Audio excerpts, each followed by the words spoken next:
বেতন বৃদ্ধি, সরকারি স্বীকৃতি এবং স্থায়ীকরণ এই দাবিতে কালীঘাটে বিক্ষোভ সুপারভাইজারদের। মুখ্যমন্ত্রীর বাড়ির সামনে ধর্নায় বসতে গিয়েছিলেন তারা, পুলিশ এই সময় তাদের বাধা দেয়।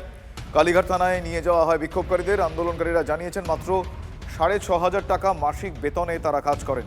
জরুরি পরিস্থিতিতে জীবনের ঝুঁকি নিয়ে কাজ করলেও কোনো রকম সরকারি স্বীকৃতি বা স্থায়ীকরণের কোনো রকম নিশ্চয়তা তাদের নেই।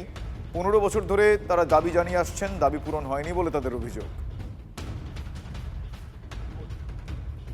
আমাদের যেটা বেতন এখন 6,500 টাকায় তো সংসার চলে না।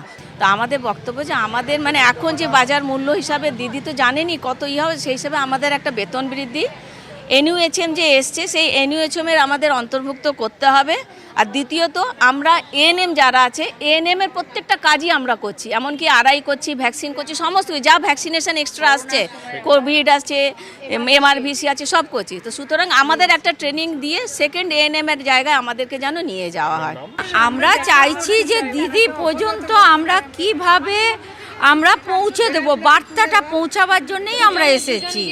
যে দুজন যদি আমাদের কোনো রকমে কোনোভাবে আমাদের দুজন প্রতিনিধিকে যদি পাঠানো হয় যে না দিদি আমাদের কথা